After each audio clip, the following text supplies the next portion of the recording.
Hello and welcome to the first video in my new series, where we are going to look at each of the 6 Star Wars movies and ask ourselves what would happen if it were just a little bit different. Over the next 2 weeks, we're going to look at all 6 Star Wars movies and change some of the mistakes that George Lucas made. Because while he's an excellent filmmaker, he falls down a bit when it comes to his storytelling. Even in the worst Star Wars movie, there's some good, but it's also true that even in the best Star Wars movie, there's some bad as well. So we're going to start off by looking at Episode 4, A New Hope, and just slightly changing some of the features. Because with the prequels, obviously there's tons of thematic and structural problems. With the originals, there's not so much these big problems, but a series of minor logical issues that I feel need to be addressed. So our new version of A New Hope starts as the traditional one does. Leia, diplomat of Alderaan and commander of the Rebel Alliance, is racing home with stolen plans to the Death Star, pursued by Vader.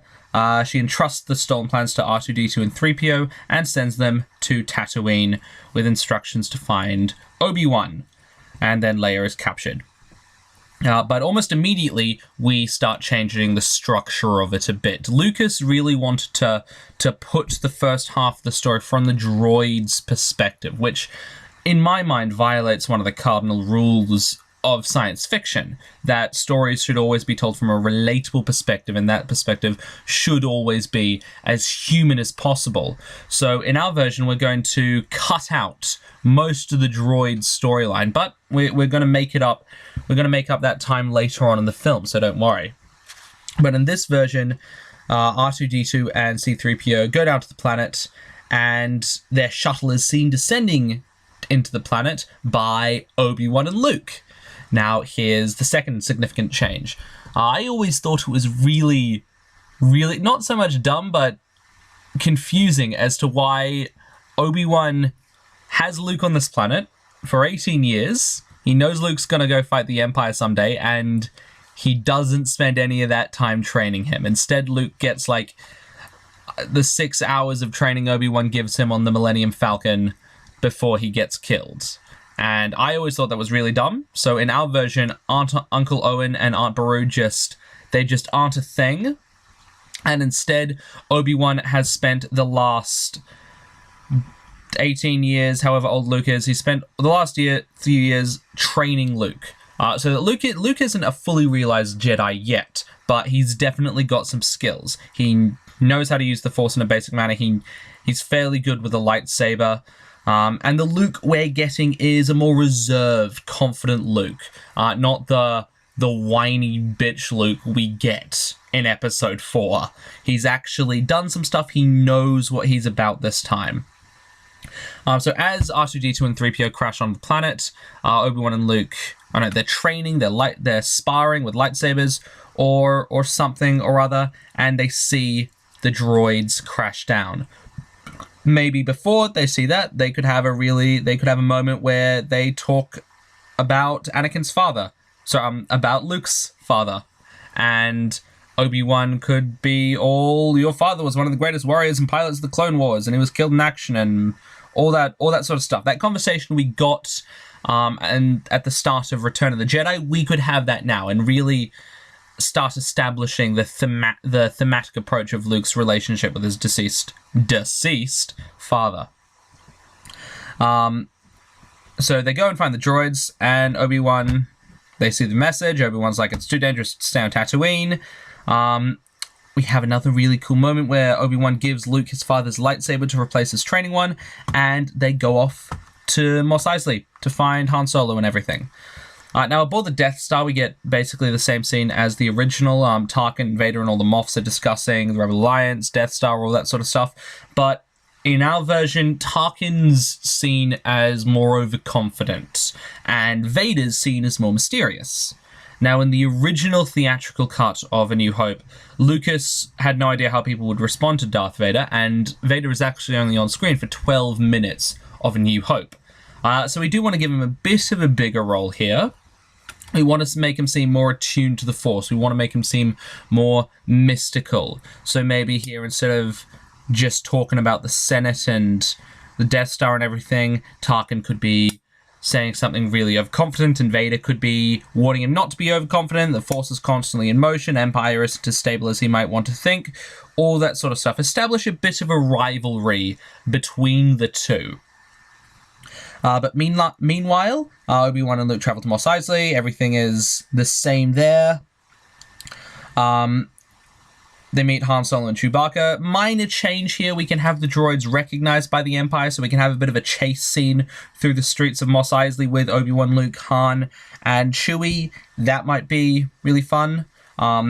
Maybe it could replace that weird Jabba the Hutt scene that Lucas put into the special edition. I have a lot of thoughts on Jabba, and we will get to that in another video.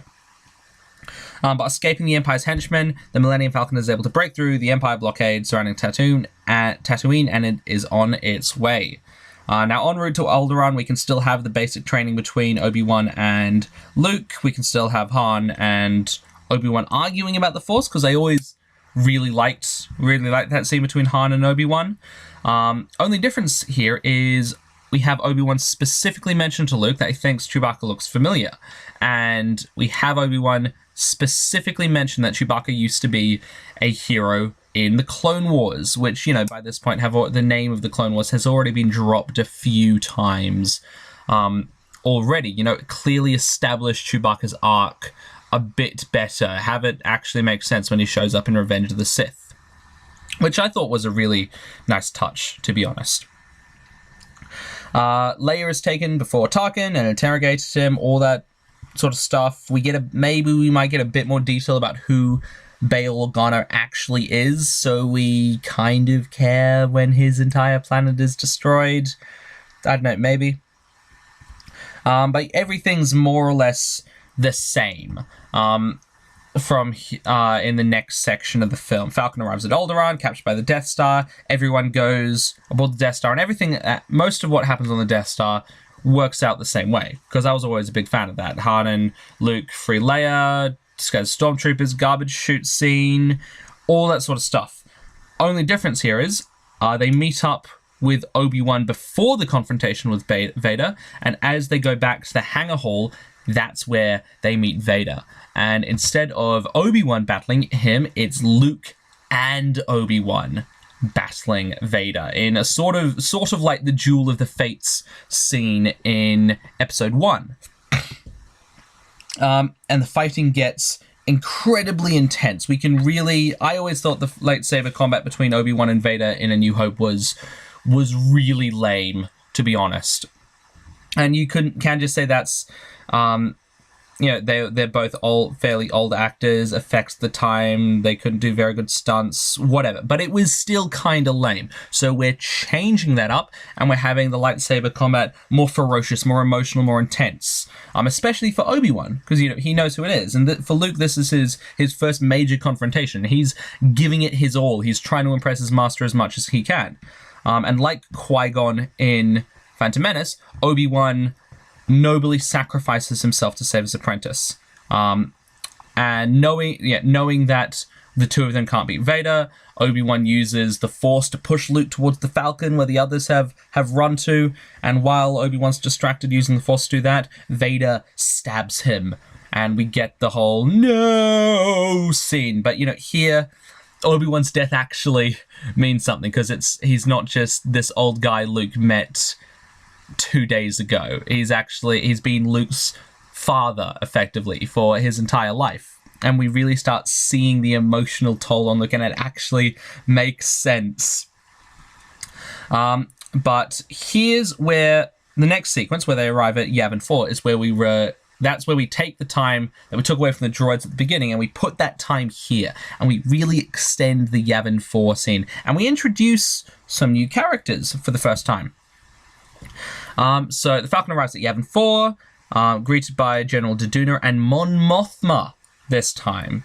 She only appears for like 12 seconds in Return of the Jedi, but the tie-in novels tell us that she becomes leader of the New Republic afterwards. She founded the Rebel Alliance. She's the leader of the Rebel Alliance. We should actually give her a bit of an arc throughout all 3 films. So she's not like a main character, but Mon Mothma definitely has a role in all 3 films here. Leia goes off with the 2 of them to begin planning the attack on the Death Star, while Han and Chewie begin repairs on the Falcon. Luke, not knowing what to do with himself, ventures into the thick forests of Yavin 4 to meditate on Obi-Wan's death. We're getting a more spiritual Luke here. We're getting a Luke more in touch with the Force. But here, for the first time, he's questioning himself. We really see the emotional toll of Obi-Wan's death on him in this scene. Eventually, he's sought out by Solo, who explains to him that the Falcon's fixed and he's been rewarded for rescuing Leia, and that he's about to leave. Han offers Luke a spot on his crew, but Luke responds that after meditating, he knows that his fate must now lie with the Rebel Alliance, as should Han's. Han disagrees, however, and he and Chewbacca leave. Shortly after, Doduna calls everyone together and announces the details of the plans to attack the Death Star, which they now know is on its way. With Han gone and wanting to participate in the battle, Luke finds out or seeks out the commanding officer of the lead X-Wing squadron assigned to the attack. Now in the films, this is Wedge Antilles, who is a really cool character. He's never given enough screen time, but he is really cool.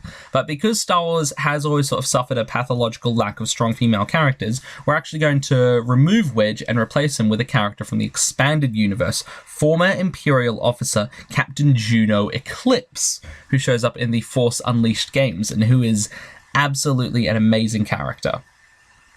Luke also meets his wingmate for the coming battle, Biggs Darklighter. Now in the original cut, we have a bunch of extended scenes where we find out that Biggs and Luke knew each other on Tatooine and they were friends, but that's not in any cut of it, so we'll just get rid of that and have them meet for the first time here. But, you know, they do connect, so that when Biggs dies in the trench run, it does mean something. It has an effect. Death Star's coming to Yavin. We can have another scene between Vader and Tarkin here, where Vader's wanting him not to be overconfident in battle before leaving to ready his own personal TIE fighter squadron. Rebel Strike Force begins its attack on the Death Star now, with Red Squadron leading the attack like it does in the film. X-Wing pilots are picked off one by the TIE fighters, and just as Vader seems about to destroy Luke's ship, the Falcon and Solo return to the battle, like they do in the film. Eclipse and Skywalker make the final run, with Skywalker using the Force to land the final blow that destroys the Death Star. In the final moments before the Death Star explodes, Vader manages to get his ship out of the way, while Tarkin actually manages to get to a personal transport vessel and escape. So unlike the film, we have Tarkin surviving the Battle of Yavin here, and I'll explain why in just a few minutes. So both commanders are able to escape the Yavin system while the rebels celebrate their victory. The only surviving ships of the assault, those being Eclipses and Skywalker's X-Wing and the Falcon, return to Yavin. And then we get the final scene in the main hall. Mon Mothma is awarding medals to the 4 main heroes of the battle. Because yes, Eclipse there, Han and Luke and Chewbacca. Chewbacca deserves his fucking medal, and we're giving him his medal. Yes. But, you know, Mon Mothma gives the medals to those 4, Leia, Doduna, droids, the rest of the rebels cheer them on. Roll credits. Except that we're doing a slight structural edit, and we're giving each film an after credit scene. I'm a massive fan of the after credit scene. They're always fantastic. On the after credit scene here, we see Vader on the bridge of his personal superstar destroyer, the Executor. And he has Tarkin brought to him, and he chastises Tarkin's arrogance and his ignorance of the Force, and Vader blames the destruction of the Death Star on him and mentions that the Emperor is displeased with him. Tarkin begins to defend himself, but Vader beheads him in one swift move, giving us the final scene of A New Hope. Thank you so much for watching this video. I had a lot of fun making it. I love working with, you know, alternate stories and alternate plot lines and everything, so I'm really looking forward to doing these videos for the other 5 Star Wars movies. And that will be really, really fun. If you did enjoy it, I would absolutely love it if you liked and subscribed. I suppose maybe share it with your friends. I apologize for the really poor quality. I'm still learning how to make YouTube videos, but yeah, it's going to be really fun. If you can think of a cool idea about something I could do on another video, you should let me know. And have a fantastic day. Boba Fett signing out.